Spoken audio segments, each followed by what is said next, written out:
Hello, my name is Kenneth Shea, and I'm a physician at CentraCare St. Cloud Hospital, and I'm not available in person to be giving this presentation on the complications of thrombolysis, so I've recorded this for you.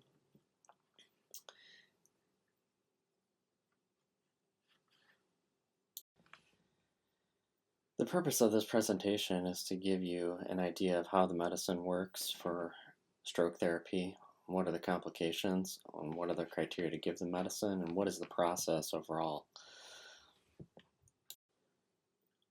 First, you need to understand what thrombolysis is. Right now we're using tenecteplase, but in the past we were using alteplase, but it's essentially the same. It's a medication that causes degradation of a blood clot, which would be this insoluble fibrin. So it activates plasminogen to plasmin, which breaks down insoluble fibrin to soluble degradation products, or fibrin degradation products. Let's suppose that you have a patient that comes in with left-sided weakness and you would like to try to give them medicine for returning blood flow to the part of the brain that is lacking blood flow through giving this thrombolytic drug to break up the fibrin clot. So you would start out by getting a history and an NIH stroke scale, and then you would obtain a CAT scan, and let's suppose it's a normal CAT scan like this one here. So you give the medicine, and then they have the most feared complication, which would be intracerebral hemorrhage. Typically they would have worsening of symptoms and get sleepy. So there are ways to reduce the risk of having intracerebral hemorrhage during IV thrombolysis.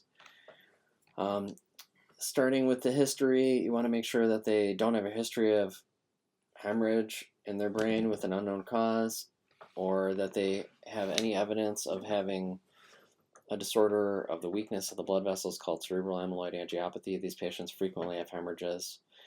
Sometimes they're too small to show up on the CAT scan, and then they would just expand into a larger hemorrhage, such as these in these pathology slides. When somebody has an intracerebral hemorrhage, it can be fatal, and it can result in severe disability. Otherwise, about half are symptomatic.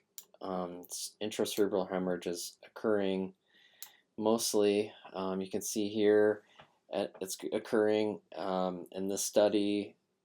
You can see that at this hospital, Doylestown, they were getting 15%, but in major studies, it's somewhere between, it's typically 6 to 7%, but some studies are showing 0%. About half the time symptomatic. And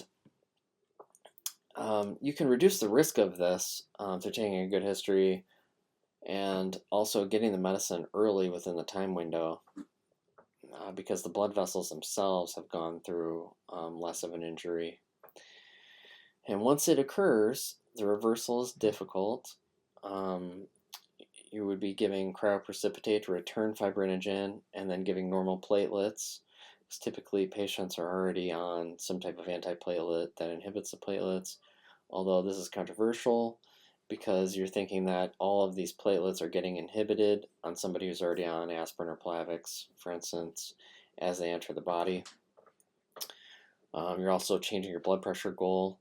You're keeping your blood pressure goal under 180 over 110 if they're receiving IV thrombolysis, but you're reducing that to 150 over 90 if they start to have hemorrhagic complication.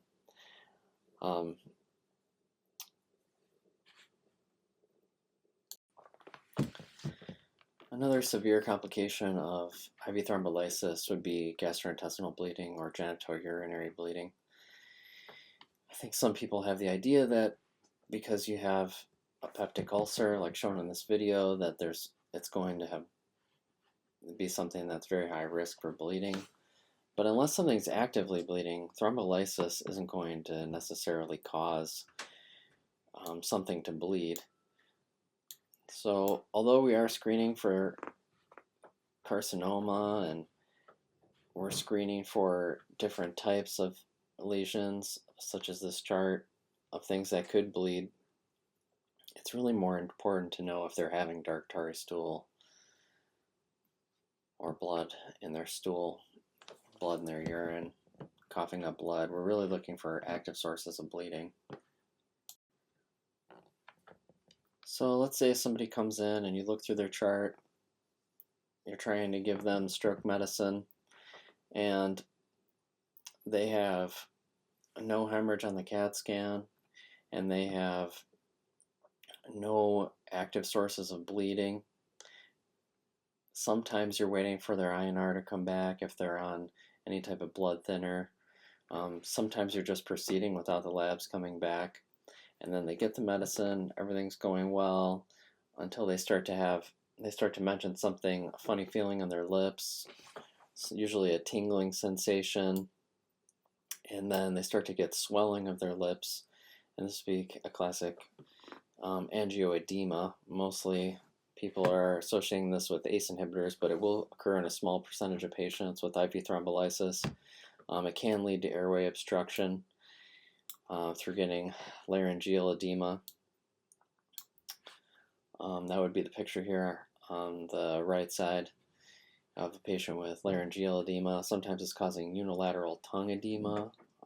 Here's a child that has angioedema of his upper face, and then a lot of times we're more concerned with this, anything that would obstruct the airway. So this would be managed promptly with antihistamines, glucocorticoids, and possibly intubation.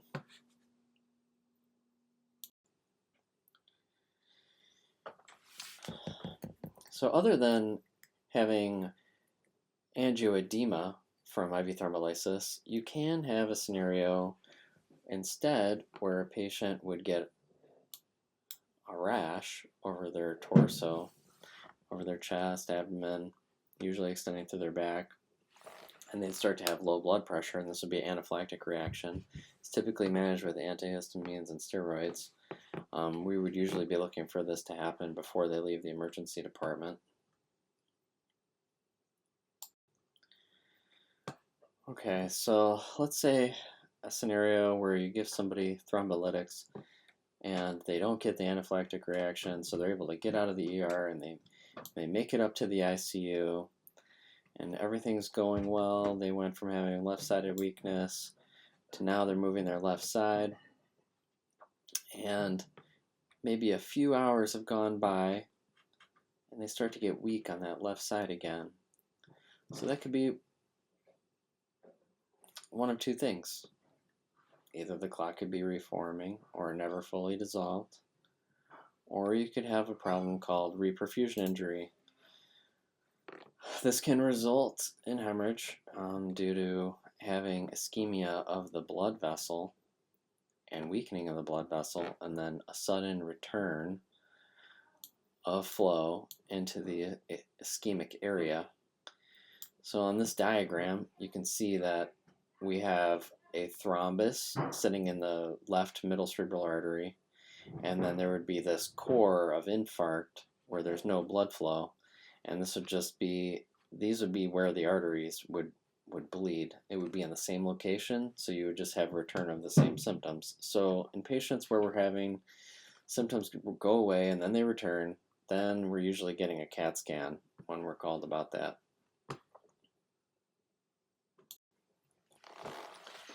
So let's say you have a patient that has left-sided weakness, just as before, and then they get better, and then the symptoms come back, and you get a CAT scan, and this time it's normal with no hemorrhage. Well, in this case, you would just be thinking that it's thrombolysis failure. In some ways, you wouldn't think of this as a complication, but it's just something to keep in mind, that this medicine is effective in treating stroke, but it's definitely not the complete answer. That's why we're still doing mechanical thrombectomies in addition to thrombolysis. So you can see that by the size of the artery, it's just a common sense type of scenario. The larger the blood clot, the less likely it is that the medication will be able to dissolve it. So for instance, on this chart, this is just this is redemonstrated in a lot of studies, but on this chart, you can see that in a large vessel like the internal carotid artery, there's a 7.1% of recanalization, whereas in a smaller artery like an M2 branch of the MCA, there's a 20% recanalization rate from IV thrombolysis alone.